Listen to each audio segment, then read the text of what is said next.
Allez, bonjour et bienvenue, vous êtes sur payturelair.tv et c'est la rubrique associative du mois de septembre avec Florent. Bonjour Florent. Bonjour Pascal. Un retour de vacances dynamique et tout à fait, volontaire. Je suis en pleine forme Voilà. pour être présent là. Est-ce que vous étiez au bord de la mer en vacances ?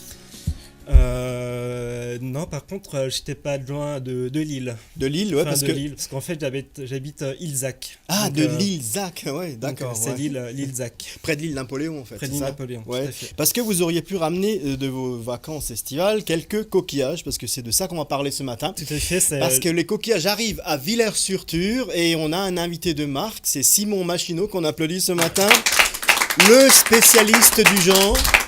C'est ça hein Voilà. Alors c'est le genre de fêtes ou d'expositions qui sont quand même assez rares et je pense qu'il faut justement les mettre en avant pour cette raison également.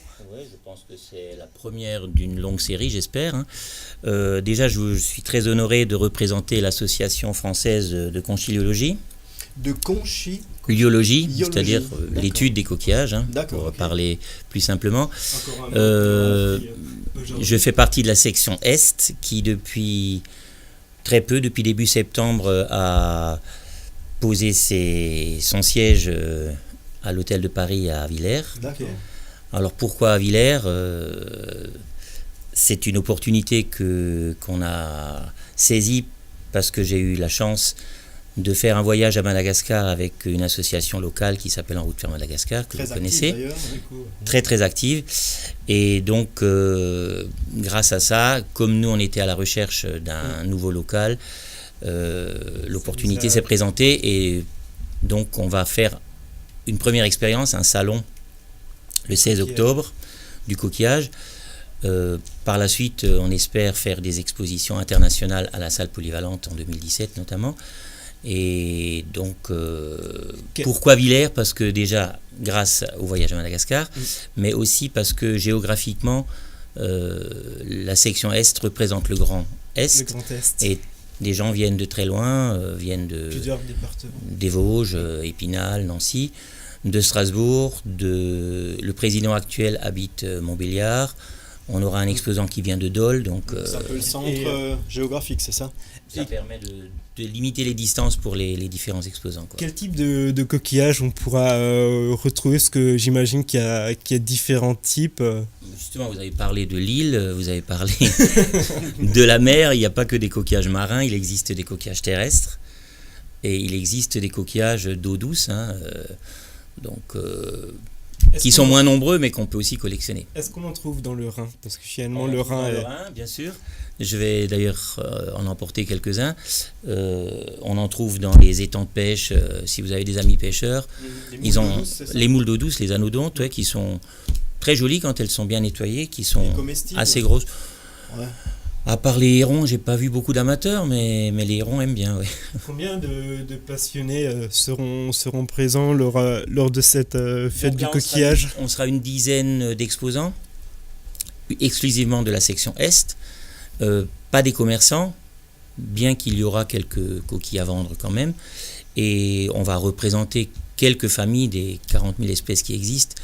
On va présenter les plus collectionnés, donc les porcelaines, les cônes, les harpes, les strombes, les spondyles, les pectènes et les casques, et entre autres. Et de votre côté, c'est une activité que vous pratiquez depuis longtemps, depuis tout jeune. Comment vous avez découvert Il y a 40 ans, un petit peu grâce à Madagascar, puisque j'avais fait l'armée à Madagascar, et j'ai commencé à collectionner en revenant de Madagascar, effectivement.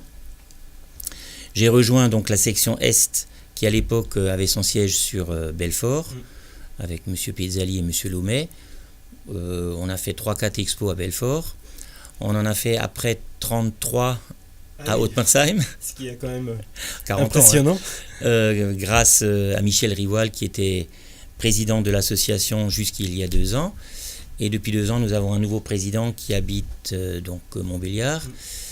et le siège est depuis peu donc ici. Vous devez avoir une belle collection depuis toutes ces Oh, années. je me suis spécialisé en porcelaine parce qu'on ne peut pas tout collectionner. Enfin, moi, je préfère... Et là, pour une expo comme Reste- celle-ci, vous faites venir en fait des pièces complémentaires qui ne sont pas de votre collection, mais d'autres collections en fait. Bah, moi, Plusieurs j'exposerai les exposants. porcelaines, mais Ouais. on essaye de diversifier justement l'échantillonnage pour que toutes les familles soient à peu près C'est représentées. bien parce que pour nous, la culture du coquillage s'arrête aux huîtres et aux coquilles Saint-Jacques en général. Hein, voilà, parce C'est à que peu c'est près ça, ça. c'est ce qui se mange. Mais Oui, je il y pense aura qu'il y en a- d'ailleurs des huîtres à déguster. Eh bah grâce ouais, à- alors, En je, route en alors je Madagascar, serai des pour les vôtres. gourmands. il y aura un buffet et une restauration qui sera assurée par En route en Madagascar. Alors une question, est-ce qu'en aquariophilie, on peut maintenir des coquillages vivants? Oui, on a fait quelques essais. Ils résistent pas tous, mais on a fait quelques essais. Oui, j'ai déjà vu ça. Voilà, donc c'est à l'hôtel de Paris qu'on pourra voir tout ça, C'est à ça l'hôtel de Paris, c'est le 16 octobre, Le 16 de octobre. 10h à 17h non-stop, entrée gratuite, buvette restauration assurée, c'est important, Ouais. les huîtres donc aussi. Et puis, je voulais dire aussi qu'il n'y aura pas que dans les thèmes d'exposition, on aura aussi des régions. Par exemple, il y aura une personne qui fera les coquillages de Bretagne ou les coquillages terrestres. Donc ça ne sera pas uniquement par famille, mais aussi par thème. C'est un voyage au cœur des Dans Des le temps, coquillages. presque, parce que là, il y a des coquillages qu'on a retrouvés en tant que fossiles ça depuis existe la depuis nuit la des nuit temps. des temps, hein, sous forme de fossiles ici, puisque la mer existait ici, d'où la potasse d'Alsace. Hein. Mmh. Je suis un fils de mineur, donc je suis sensible à ça. L'expo de Villers, ce coup-ci, ça sera surtout une expo plus esthétique que scientifique. On va surtout attirer l'œil du public pour la beauté du coquillage. Quoi. avec différentes formes, différentes couleurs, des aspects. Ça sera plus scientifique en 2017 où on aura des collectionneurs et des marchands surtout qui viendront du monde entier et qui... Et là, on pourra acheter des spécimens Là, on et pourra acheter compléter des des spécimens beaucoup collections. plus chers et beaucoup plus, En tout cas, plus rares. c'est innovant à Villers-sur-Tur et c'est toujours à J'espère l'hôtel que de c'est Paris une que se première. passent ces petites innovations. Voilà. Voilà, bah c'est très sympathique. C'est le 16 octobre donc à Villers, à ne pas manquer. Comment on appelle un collectionneur de coquillages, Florent Hein Allez, on va laisser le mot de la fin. Le mot de la fin. Un conchiliologue. Allez, merci d'avoir été avec Pour nous la ce coquille. matin. Rendez-vous à Villers et merci d'avoir été avec nous sur paytonolaire.tv.